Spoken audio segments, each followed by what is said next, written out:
Hey guys, congratulations, you've already made it to the final chapter of this very short series that will hopefully give us a complete repertoire against the so-called four knights, because there are four knights that are already developed.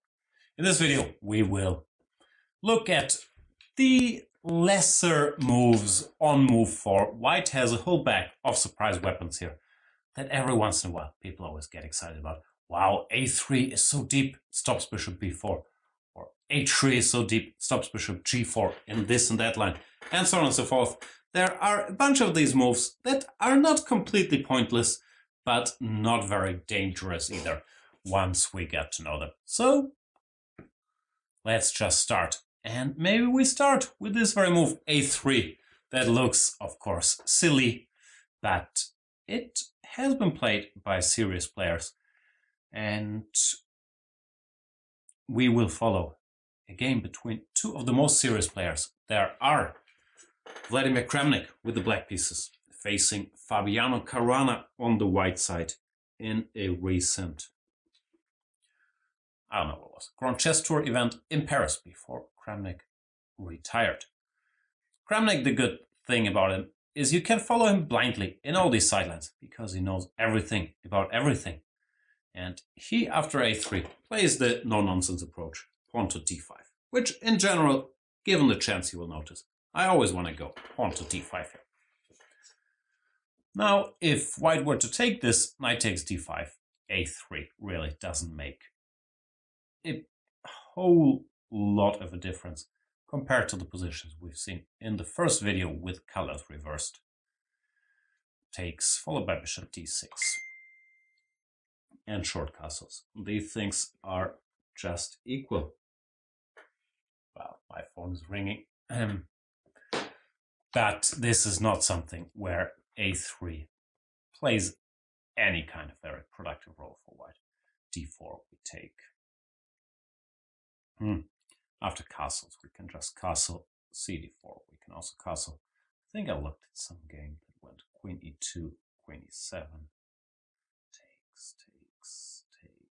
rook d8 with equality. So generally, not a line that seems very scary. And it's also not all that logical. White basically just chooses to play black. And even though I just argued that these positions are equal from the black side a couple of years ago, they are also equal from the white side. So not a very challenging choice. What they normally do when they play a3 after d5 is to go bishop b5 and argue. In these complications, it can help to have the b4 square under control. The problem is, though, that the lines are still very fine for black. But here we have to know some stuff. So bishop to b5. We grab the pawn on e4 with a knight. White has two moves. One of them is the more direct knight takes e5. Maybe let's start with that while you're still fresh. Because here we have to, I'm not sure we have to remember, but we have to look at some sharp moves. Typical reaction to this knight takes e5, which looks annoying, is to ask white, but you haven't castled yet. Are you really well equipped to deal with this double attack? Of course, this has to work, because after knight takes c6, we're temporarily a piece down. But it does work, and it often works in such positions. Knight takes c6, queen to g2, queen takes g2, threatening this and this. So rook f1 is of course forced.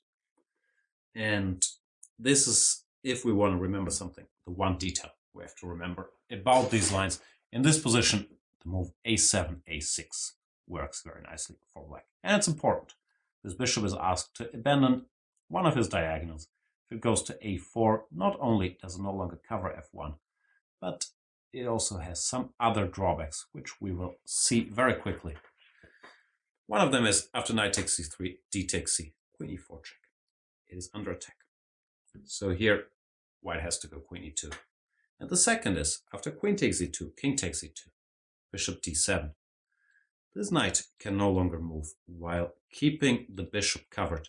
Therefore, after bishop d7, black gains his piece back and will emerge with an advantage. Not a great line for white. So that's one line that you could and maybe should remember if you feel you need to know theory after a3, d5. The other one is the move queen to e2. This is the move played in the game Caruana versus Kramnik that I mentioned earlier. And here Kramnik shows us the way. I'm not sure it's the only move, but it certainly looks convincing. Just goes queen to d6, covering e5, maybe preparing long castles, keeping an eye on c6. The white position is just not great. It's not much worse, but if anybody's better here. It is black after bishop to d7, unpinning, preparing f5. There's nothing good I can see. It seems like the best way forward is to play d4 here, trying to force the issue. And black is a pleasant choice between long castles and just pushing f5, queen e2, e4. Once again, not a line I find very scary. In the game, Caruana played d3, but that just concedes the center. And it seems like there's already a white choice for black to get a good position. Kramnik played long castles, short castles, and rook to e8. Went on to win the game. Rook e8, preparing f5. Not sure he needed. Rook to e8, move f6, preparing g5. Also looks excellent. With a stronghold in the center that white doesn't have. Black is just better here. So, to sum up... Oh no, I think I should tell you about one more line. My apologies. I'll do some jumping, but this line you should know. Knight takes e4. To sum up, queen e2, queen d6, fine. Knight takes e5, queen g5, also fine. But here I should tell you about this line after a6. If the bishop does not go anywhere, but instead white goes knight takes d5, this we have to know. Doesn't work, but we still have to know why now. Because it looks pretty aggressive. Knight c7 is threatened. The good news is that black can also start eating. And in the end, he gets to eat more than his white opponent. This knight on a8 might not get lost, but will require serious rescue missions that could cause troubles in other fields. For example, a4, trying to save the knight, runs into bishop c5. After a takes b, king goes back. If we take a good hard look at this position, we see that king in danger. It's not this guy. It's this guy. Black wins here. So it seems like the best move is something like queen e2. When there's a bunch of options. Bishop c5 is strong, but if we want to keep life real simple, we can just go bishop h3. Take here. Once again, emerge with a fairly pleasant advantage. None of these lines really work for white. So sorry for that detour. Long story short, a3, d5 is fine. Bishop b5 does not pose any threat. White should go e d5 here. But then, why did he play a3 in the first place?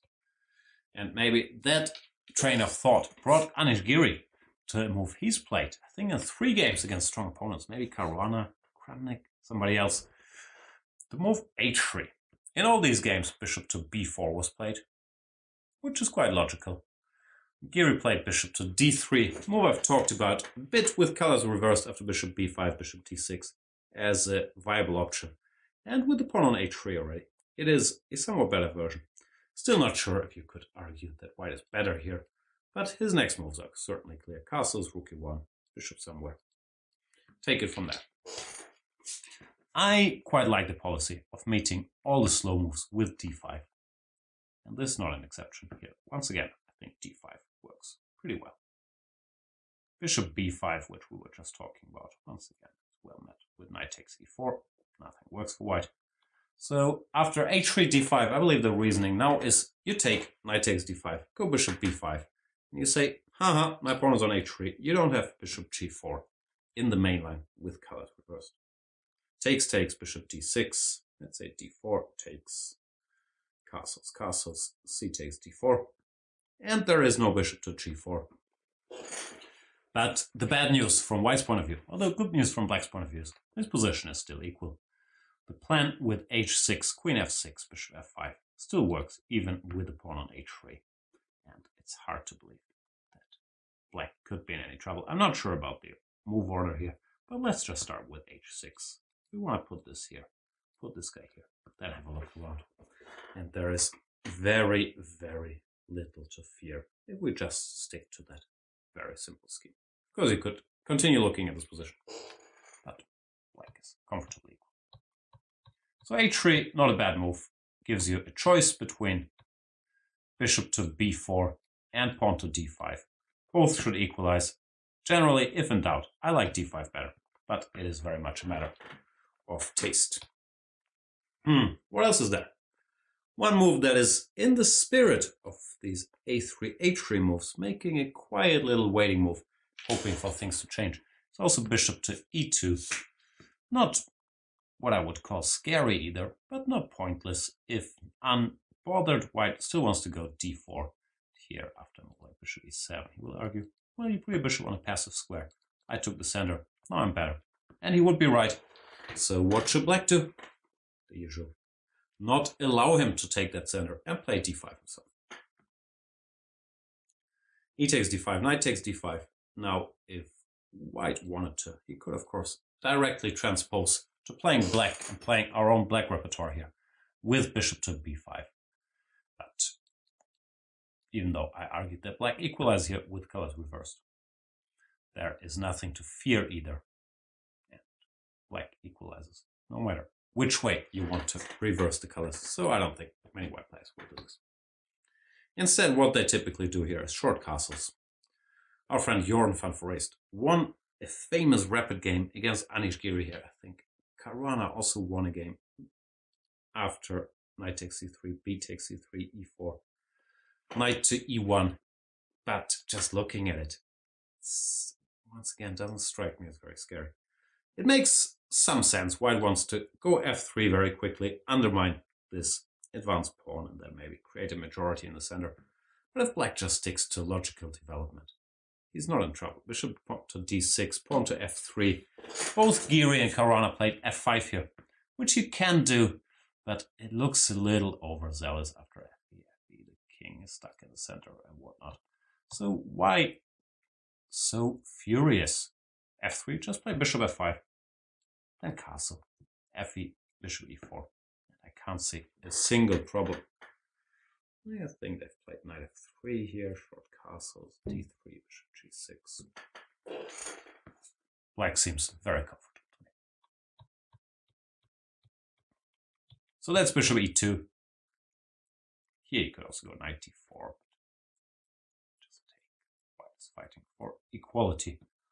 Once again, not an issue. Bishop e2, also not a scary move. Also well met with d5. What else do we have? Let's break the pattern of moves we can meet with d5 by looking at bishop c4. In some ways, the most natural move at white's disposal. The bishop goes to his best diagonal, puts pressure on f7, prepares short castles, prepares d3 or d4. What's not to like? I think I've mentioned it briefly in a video earlier. What is not to like is that here black has this trick. Knight takes e4. Very typical in open games and works very well here. Beginners might think this is nice for white, but if you slightly advance in chess, you will see it here. The center and the white knights being all over the place are much more important than the black king being on g8 with the rook on h8. This is just not playable for white. So the best course of action after knight takes e4 is to recapture, meet d5, with the humble-looking bishop d3 defending this knight. To d bishop e4, however, this bishop has moved 3 times. And it's hard to believe white is better here. Black just develops bishop d6, covers the pawn,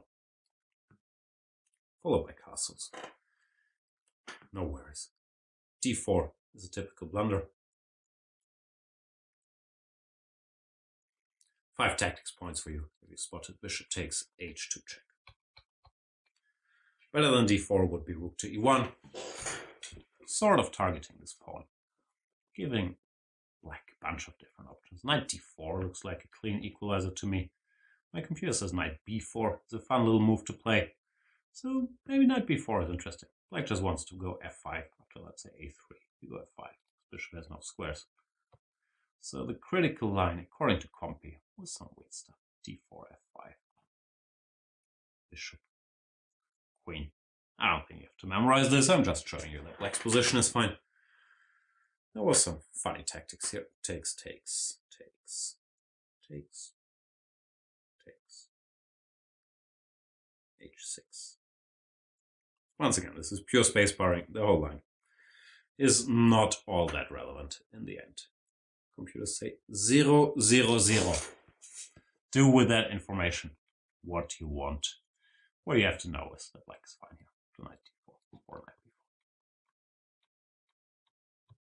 One more thing white could do, normally doesn't do, but he could do it, is turn this into a gambit and say after knight takes e4, you know what, I don't want that pawn back. I'll just develop as quickly as I can. And this is one of these gambits that probably should be accepted. Just take the pawn. Takes, d takes c, play f6, stop any knight g5, bishop g5 nonsense. If queen d5, there is queen e7, then knight d8, the piece get kicked back. So they normally play knight h4, planning to give a check, and planning to march with the f-pawn. But black has enough defensive resources, g6, f4. Here the key move is queen to e7, threatening a little check, winning some time, to bring the queen to the defense of the king side. For example, king h1, d6, f5, queen g7.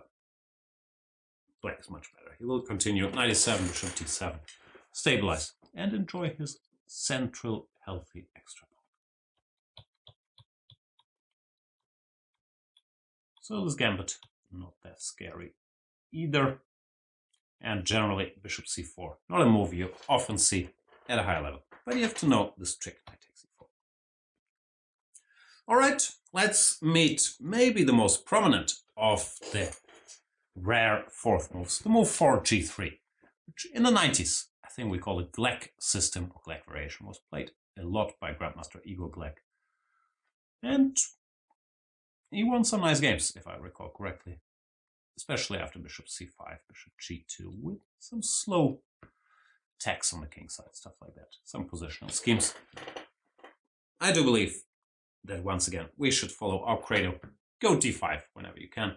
And here you can go d5, e takes d, knight takes d5. I used to play knight d4 here a bit, but knight takes d5 is just a somewhat better move. Bishop g2, knight takes c3, b takes c. And we've seen black play bishop d6 on autopilot in many of these positions, but here e5 is not really hanging yet. So it makes a lot of sense to go bishop c5. Just go one square further to stop white from getting pawn to d4 with any sort of comfort. There's some quote-unquote theory, or at least some decent level games here, after castles, but I can't see a single problem for black. It looks to me like he's very comfortable. One line is rook to e1, queen goes to f6 to cover the pawn, pawn to d3, pawn to h6, stopping anything coming to g5. And black wants to go bishop g4, bishop b6, get his pieces out. It's not a position anybody should ever worry about. Black is just so comfortable with the space advantage on the pawn here. I think somewhat more often than rook to e1, white plays d3 immediately. Some lines may be thinking about jumping around like this. When in practice, almost all strong players play bishop to g4. Nothing particularly wrong with it, but I never really liked these positions, where white at least gets some light squares to fight for. As mentioned, I'm sure black is okay here as well, but I'm not sure we have to go for this. And my computer and correspondence chess, those two things might be connected, are telling me that f6 is a very decent setup here as well. Just covering the pawn, tending to put the bishop on e6, no knight g5s. I couldn't really find anything that causes problems. Rook b1, still bishop e6, hitting this pawn. Rook b7, bishop b6, traps the rook. So, nothing too scary. Where else I look at some knight d2. Again, bishop e6, knight e4, bishop e7. Like this beautiful coordination.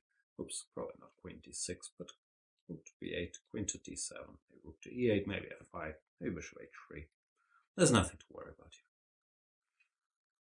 Knight to b3 was also a legal move, which is probably best met by bishop e7. I like black's chances in all these positions, and I believe that is a big reason why this Gleck system is no longer all that popular. d5 just keeps being a good move. So we've more or less concluded our tour through all the sidelines. But before I wrap up the series, I should go into some more detail about a line that has only been mentioned in passing, but did not get its fair shake just yet. And that is the so-called Belgrade Gambit. d4, e takes d4, knight to d5.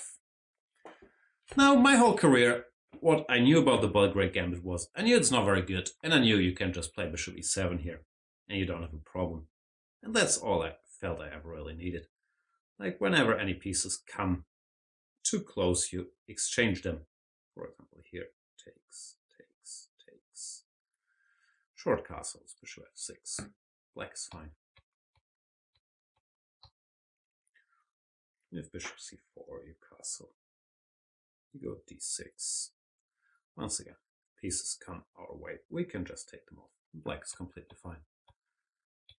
So, that's really all the knowledge I ever felt I needed.